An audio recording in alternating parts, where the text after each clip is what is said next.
પ્રશ્ન એવો કરે, કરવું હોય તોય તકલીફ, ડૂબવું હોય તોય તકલીફ. એક એવો રસ્તો આવડી જાય કે જેમાં કાં તરતા આવડી જાય, કાં ડૂબતા આવડે.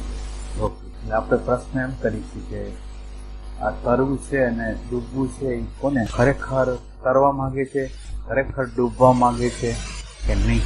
એ પહેલો પ્રશ્ન. એટલે બધા લોકો પ્રયાસ કરે છે કે અમારે આ રસ્તો કાપવો છે.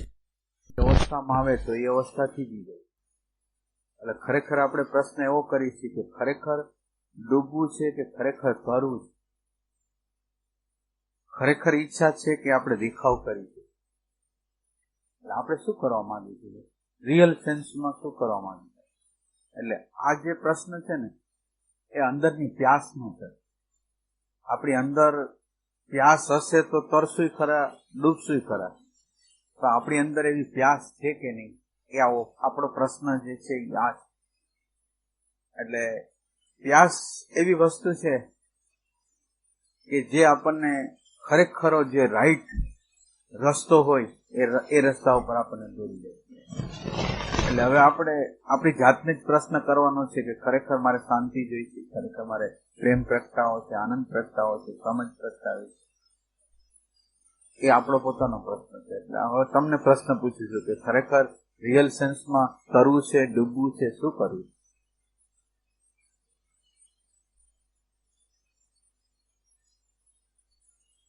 ધ્યાનની કોઈ અવસ્થા, એક નાનકડી હરખી અવસ્થા માણસની આવી જાય ને, એની અંદર એમ લાગે કે હવે આપણું વ્યક્તિત્વ ખોવાય છે, તોય માણસ તૈયાર નથી.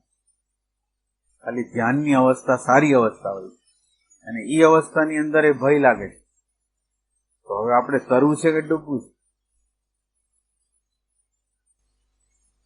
શું કરવું?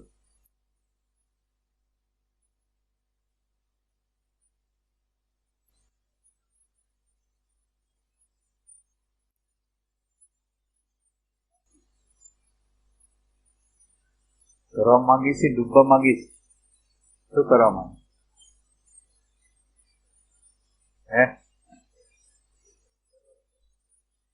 એટલે ખરેખર આ અણુ પરમાણુનું જે વિસર્જન છે, અહંકારના અણુ પરમાણુના, આગ્રહના અણુ પરમાણુ, માન્યતાના અણુ પરમાણુનું વિસર્જન જેવું થવા તૈયાર થાય ને, આપણને અંદર ભય ઘેરી છે. ખરેખર આપણે આ કરવું છે કે નહીં? આ પ્રશ્ન તો આ છે. તરવો અને ડૂબવો પ્રશ્ન નથી, પણ ખરેખર આ વ્યક્તિત્વ છે, એક અસ્તિત્વ છે, એક વ્યક્તિત્વ છે. અસ્તિત્વ શૂન્ય છે અને એના ઉપર અણુ પરમાણુનું વ્યક્તિત્વનું સર્જન છે. અને આ અણુ પરમાણુને વિખેરવાની જે પ્રક્રિયા છે, વિસર્જન કરવાની પ્રક્રિયા છે, એ આધ્યાત્મ. તો હવે ખરેખર આ અણુ પરમાણુ વિસર્જિત થાય એમાં આપણને કેટલી કેટલી જગ્યાએ પ્રોબ્લેમ આવે છે. માનો કે આપણે આધ્યાત્મના પથ ઉપર જાય છે અને આધ્યાત્મના પથ ઉપર આપણને કોઈ માન આપતું નથી, સન્માન આપતું નથી, કેર કરતું નથી, તો આપણને શું થાય? એટલે ખરેખર આ અસ્તિત્વ છે અને વ્યક્તિત્વ છે, અને આધ્યાત્મ છે એ વ્યક્તિત્વનું વિસર્જન છે.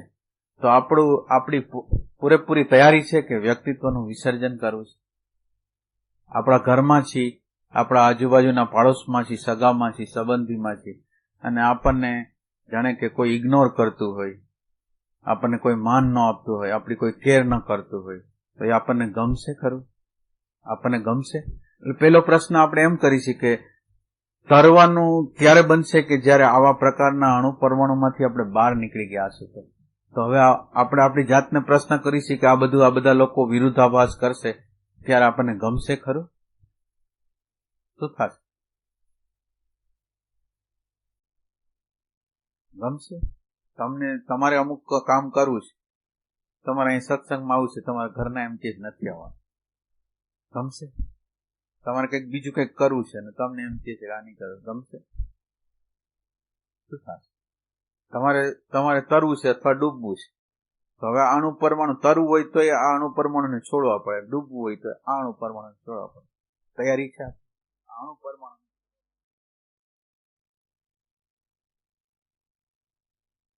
આપણને કોઈ ગણકારતું નથી, આપણું કોઈ માનતું નથી, તો આપણને અંદર મંજૂર છે?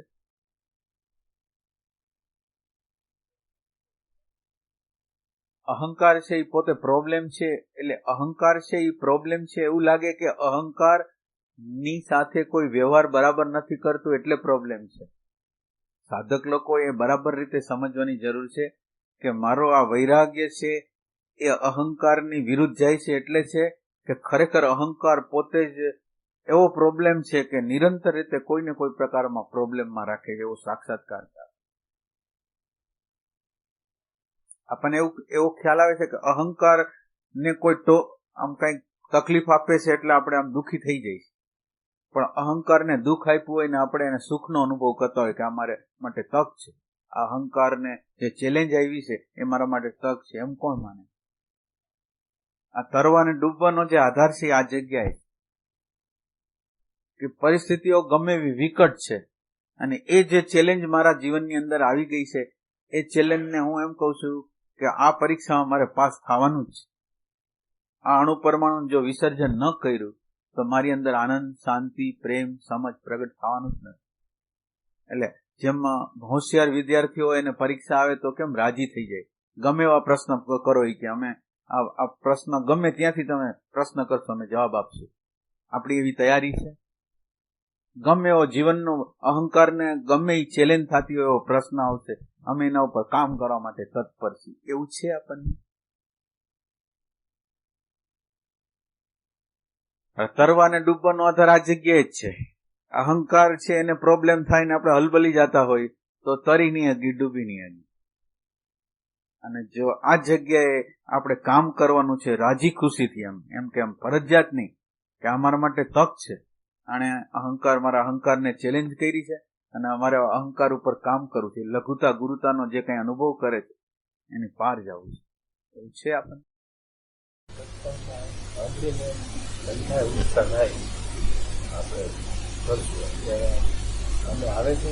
એટલે આપણી નજર જે જગ્યાએ જવાની છે એ જગ્યાએ એટલે ડૂબવા ને તરવાની વાત જે છે એ શું છે તો કે આ જગ્યાએ આપણી આગળ પ્યાસ ખૂટે છે, પ્રેમ ખૂટે છે, અહંકાર પ્રત્યેની પ્રીતિ છે એ છૂટતી નથી, અસ્તિત્વ પ્રત્યેની પ્રીતિ છે એ થતી નથી.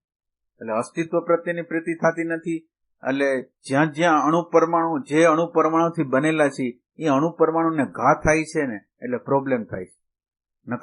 નકર વસ્તુ કેવી છે કે બહારથી કોઈ પણ ઘા આવે છે, એક્શન બહારથી કોઈ ઘા આવે છે અને એ ઘાને કોઈ ઝીલનાર નથી. માનો કે કોઈ અપમાન કર્યું છે, કોઈ આપણને ઇગ્નોર કર્યા છે, કોઈ કંઈક દુઃખ પહોંચાડ્યું છે, હવે ઈ જે ઇમ્પ્રેશન છે એ અંદર આવે છે અને એ ઇમ્પ્રેશન અંદર જેવી આવે છે, હવે એ જે આવે છે એને કોઈ ધારણ કરનાર અંદર કોઈ ધારણ કરે છે? આ ઇમ્પ્રેશન આવીને મને દુઃખ થયું, મને સુખ થયું એવું કોઈ ધારણ કરે છે કે કોઈનો જવાબ દેનાર જ નથી? આ પ્રશ્નના જવાબમાં આ છે કે આ અંદર કોઈ પણ પ્રકારનો આપણને વિરોધ બતાવ્યો, દુઃખ કર્યું અને અંદર કોઈ જવાબ દેનાર નથી. અંદર શૂન્યતા છે, અંદર પ્રકાશ, અને એ પ્રકાશની સામે આ પરિસ્થિતિઓ છે એની સામે આવે છે. તો આ પ્રકાશની સામે જો પરિસ્થિતિ આવે તો એ પરિસ્થિતિ છે એનું ટ્રાન્સફોર્મેશન કરશે. રાગ હોય, દ્વેષ હોય, લોભ હોય, ઘૃણા હોય, એનું ટ્રાન્સફોર્મેશન કરશે. પણ જેવું આ ઇમ્પ્રેશન અંદર ગઈ અને અહંકાર દ્વારા રિએક્શન પેદા થયું, તો આ રિએક્શન પેદા થયું એટલે આપણે પાછા એ અણુ પરમાણુ એ મજબૂત થઈ ગયા. જે વ્યક્તિત્વના છે, જે પ્રકૃતિના છે, જે અહંકારના અણુ પરમાણુ છે એને મજબૂત કરી. એટલે આપણે તરવું હોય કે ડૂબવું હોય તો એ જે કરે છે એ બરાબર છે, અને તરવું હોય તો હું સાક્ષી છું. ડૂબવું છે તો એ જે કરે છે, અને જે કરે છે એમ નહીં, જે કરે છે એ મારા એટલા બધા હિતમાં કરે છે ને, અને મારું આખી વસ્તુને પલટાવી નાખે ને, એવી ક્રાંતિ કરે ને, એવું કંઈક અસ્તિત્વ કરે છે, એવો ભાવ આપણી અંદર છે. આ ઇમ્પ્રેશન જેવી અનુકૂળ પ્રતિકૂળ જે અંદર પરિસ્થિતિઓ જાય છે અને એની આરે રિએક્શન કરે છે, અને રિએક્શન કરનાર જ્યાં લગીન હોય ત્યાં લગીન તરાય નહીં, ડૂબાય નહીં.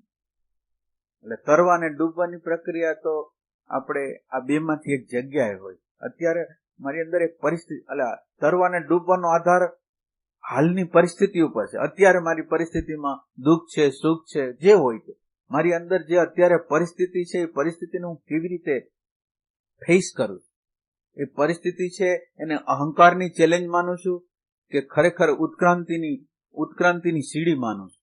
શું કરું છું? મારા ઇવોલ્યુશનની જે પ્રક્રિયા છે, પરમાત્માની નજીક જવાની જે પ્રક્રિયા છે, એનું સ્ટેપ સ્ટોન માનું છું? શું કરું છું? આ તરવા ને ડૂબવાનો આધાર છે. અત્યારે આ મારી પરિસ્થિતિમાં માનો કે કોઈ મારું અપમાન કરી નાખ્યું છે. હવે અપમાન કરી નાખ્યું છે એ મારા માટે ઓપોર્ચ્યુનિટી, તક છે. પરમાત્માની નજીક જવું છે. જો મારા અંદરના પ્રેમને જગાવો હોય તો એને અહંકારને ચેલેન્જ કરી છે, અને હું અહંકાર સાથે સંમત નથી થતો, અહંકાર સાથે ભળતો નથી. અને એ પ્રકાશ જે શાંતિનો પ્રકાશ છે, પ્રેમનો પ્રકાશ છે, એને પોષું છે, એની સાથે જોડાઈને રહું. એ જે છે ને એ પોઈન્ટ. એટલે આપણે આ સાધના કરી છે એમાં કઈ જગ્યાના પોઈન્ટ ઉપર છે? ના, અંદર જવાબ નથી આપતું એવું લાગે ખરું, નથી આપતું એની અંદર ગમા અણગમા પડેલા છે. તમને ખબર હોય તો ભલે, ખબર ન હોય તો ભલે. એટલે આપણે કોઈને કોઈ રીતે, શાબ્દિક રીતે, વૈચારિક રીતે કોઈને કોઈ પ્રકારના ગમા અણગમા વ્યક્ત કરી દઈએ. એટલે આપણને એમ લાગે છે કે સાધનાના આ સ્તર ઉપર આપણે કંઈ કરતા નથી. સાધનાના સ્તર ઉપર આપણું હોવું છે એ શૂન્યતામાં, પ્રેમમાં, આનંદમાં હોવું જોઈએ. તો આપણું હોવું ક્યાં હોય છે? અહંકારમાં હોય છે. એટલે અહંકાર છે ને પ્રોબ્લેમ ઘણા થતા હોય. એને આ પરીક્ષાઓ આવે એ ચેલેન્જ નથી લાગતી કે હવે આને તો મારે પાર કરવી જ છે. એક વ્યક્તિ બોલ્યું છે, અત્યારે જે બોલ્યો છે વિપરીત બોલ્યો છે, અને આ પરિસ્થિતિ છે એ પરમાત્માની ભેટ છે. આ પરિસ્થિતિ છે એ પરમાત્માએ 100% પરમાત્માએ જ આપેલી છે, વ્યક્તિએ નથી આપેલી. એવું આપણને થઈ શકે તો આપણે ડૂબી જાય. આ જે વ્યક્તિ, તમે વિચાર કરો, શરીર છે એને તમે જડ કયો છો, ચેતન કયો છો? શરીરને જડ કયો છો, ચેતન કયો? મનને જડ કયો છો, ચેતન કયો? મન છે જડ છે, ચેતન? બુદ્ધિ છે એ જડ છે કે ચેતન? હે, જડ. અહંકાર છે એ જડ છે કે ચેતન? અહંકાર જ ચેતન નીકળે તો અહંકાર જડ છે, ચેતન જડ છે. તો હવે આ આખી વસ્તુ જડ છે, એમાં ખાલી એક પરમાત્મા ચેતન ભગવાન છે. તો હવે જે કરે છે એ ભગવાન કરે છે. આ જળ માળખું છે, ચાહે મન હોય ચાહે બુદ્ધિ હોય, હાવ જળ છે. અને એની અંદર જે પરમાત્માની જે પ્રજ્ઞા છે, પરમાત્માના જે નીતિ નિયમો છે, રૂલ અને રેગ્યુલેશન છે, એ રૂલ રેગ્યુલેશન આપણી અંદર કાર્યરત છે. ભગવાન જ. તો એ જે રૂલ રેગ્યુલેશન છે, એટલે દાખલા તરીકે મારું એવું કર્મ છે, એનો આજ પરિપાક થયો છે, અને મેં કોઈને હેરાન કરેલા છે, અને આજ હું હેરાનગતિમાં આવી ગયો છું. તો આ હેરાનગતિમાં આવી ગયું છે, એમાં બીજી વ્યક્તિ આપણને હેરાન કરવા માંગે છે એ નહીં. પરમાત્મા તમને કર્મના કાયદા મુજબ અને બીજું તમારી અંદરની પ્રગતિ થાય એના માટે આપણને આ તક આપેલી. તો હવે ભગવાન કરી રહ્યો છે, જે પરિસ્થિતિ આપી રહ્યો છે. માનો કે સત્સંગમાં જવું છે, સત્સંગમાં નથી જવું, આમ કરવું છે, આમ નથી કરવું, એ ભગવાન જ બોલે છે. તો ભગવાન બોલતો હોય તો આપણે શું કરીએ? આપણી સામે ભગવાન ઉભા હોય તો આપણે શું કરીએ? તો પત્ની છે એ ભગવાન, પતિ છે એ ભગવાન, મિત્ર છે એ ભગવાન છે, સગા છે એ ભગવાન છે. હવે એ ક્રોધ કરે છે, અને તમને ખ્યાલ હોય તો ભગવાનના બધા જુદા જુદા અવતારો છે. એમાં વરાહ અવતાર છે, વામન અવતાર છે, કે જેમાં ક્યાંક છેતરપિંડી કરે છે, ક્યાંક પશુ જેવા થઈને અવતાર છે. એ બધું એમ બતાવે છે કે ભગવાન બધામાં છે. પશુમાં ભગવાન છે, નરસિંહ ભગવાન ક્રોધ કરે છે એમાં ભગવાન છે. તો એ આપણને સૂચન કરે છે કે ભગવાનના સ્વરૂપ આ બધાય છે. પત્નીની અંદર ક્રોધ આવી ગયો, પતિની અંદર ક્રોધ આવી ગયો, કોઈએ લુચાઈ કરી, કોઈ કપટ કર્યું, તો લુચાઈ કરનાર ભગવાન જ છે. વામન ભગવાન છે, એને 3.5 પગલા જમીન માગે છે, એની અંદર આ બધી વસ્તુ લઈ લે છે, તો એને લુચાઈ કરી, તો લુચાઈ કરનાર ભગવાન છે. એટલે ઈ જે આપણને સિમ્બોલિક છે, ભગવાનનો જે અવતારો જે સિમ્બોલિક છે, એ આપણને સૂચવે છે કે બધાની અંદર ભગવાન છે. બધાની અંદર ભગવાન હોય તો હવે ઈ આપણી હારે કોઈ વ્યવહાર કરે છે તો આપણે એને ભગવાન જેવો માની છીએ? આપણે ડૂબવું હોય તો આ કામ નહીં માની છીએ ભગવાન, અથવા જાણી છીએ ભગવાન? આપણને તેમ થાય કે આણે દુઃખ ઉભું કર્યું છે, આપણે એમ કહીશું ભગવાને દુઃખ ઉભું કર્યું?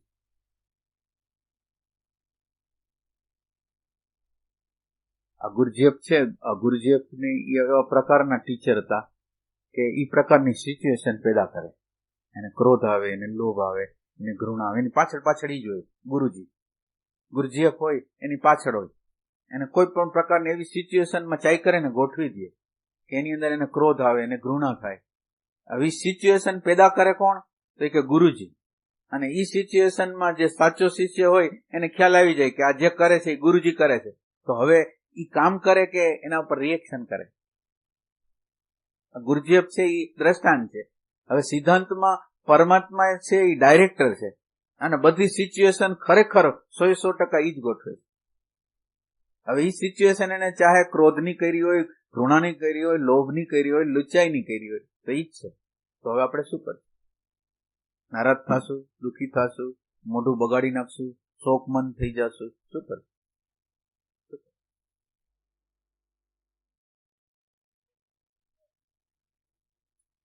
એટલે તમારી અગર પ્યાસ હશે ને તો સાચી દ્રષ્ટિ છે એ પ્રગટ થાય. આ ક્ષણે જે પ્રગટ થાય છે ને, એટલે સાધક છે એનો પ્રશ્ન શું છે કે અત્યારે મારી અંદર એ વ્યક્તિએ બરાબર વ્યવહાર નથી કર્યો ને અત્યારે મારી અંદર કંઈક રિએક્શન પેદા થયું છે. એ રિએક્શનની અંદર ઘૃણા છે, અણગમો છે, એ મને ખબર પડતી નથી. આ રસ્તો, આધ્યાત્મનો રસ્તો પ્રેમથી થાય છે, અણગમાથી નહીં, ઘૃણાથી નહીં. હવે એણે જે વ્યવહાર કર્યો, પણ મારે મારા પ્રેમને, અંદરનો જે પ્રેમ છે ને સાચવી જ રાખો, જાળવી રાખો, જવા નથી દેવો. તો શું કરવું?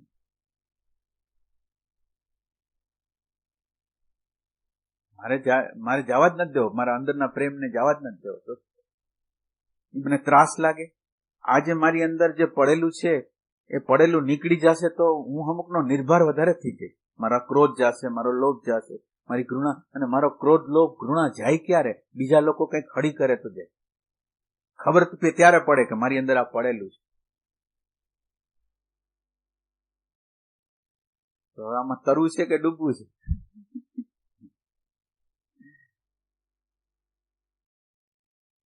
એમ કે આ પરિસ્થિતિ પેદા, સાધકની જાગૃતિ ક્યાં હોવી જોઈએ? સાધક પ્રશ્ન કરે છે કે તરવું ડૂબવું.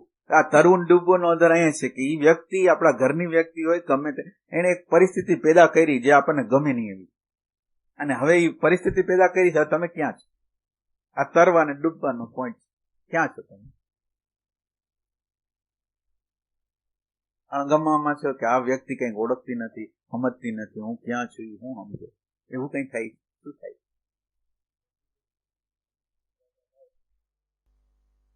એનો અર્થ એમ છે કે આપણી જગ્યા ખોટી છે.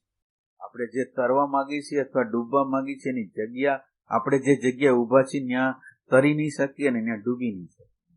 એ જગ્યા, એટલે આ જગ્યાને બતાડવા માટે તમારે દરેક સેકન્ડે હાજર રહેવાનું છે. અને જે પરિસ્થિતિઓના નિર્માણો થાય એ નિર્માણોની અંદર પરમાત્માના સંકેતો છે. પરમાત્મા છે એ આપણને ઇવોલ્યુશનની પ્રક્રિયામાં પોતાની નજીક આપણે જાય એના માટે ચાઈ કરીને પરિસ્થિતિઓ પેદા કરે. ક્રોધની, લોભની, ઘૃણાની, બધી પેદા જે કરે છે એ કરે. હવે એ જો પેદા કરતો હોય તો આપણે કેવી રીતે વ્યવહાર કરવો જોઈએ? આપણે આપણા અંદરનું કાઢવું જોઈએ કે રિએક્શન કરવું જોઈએ કે આ વ્યક્તિ સમજતી નથી એમ કરવું, અથવા વ્યક્તિને ધિકાર કરવો જોઈએ? વ્યક્તિએ તો ભગવાનના રૂપમાં આવીને આપણને એમ કીધું કે તમારી અંદર ક્રોધ પડેલો છે, તમારી અંદર લોભ પડેલો છે, તમારી અંદર ઘૃણા પડે. તો જે વ્યક્તિ તમને બતાડે છે કે તમારી અંદર આ પડેલું છે, તો એ દુશ્મન કહેવાય? એ દુશ્મન કહેવાય તો ગુરુ કહેવાય? નકર ખબર જ ન પડે. મારા જીવનની અંદર આખા જન્મ વહી જાત તો મને ખબર ન પડે કે આ મારી અંદર છે, અને એ વ્યક્તિ કંઈક બોલી, કંઈક વ્યવહાર કર્યો, એના દ્વારા મને ખબર પડી. સારું છે, ખરાબ?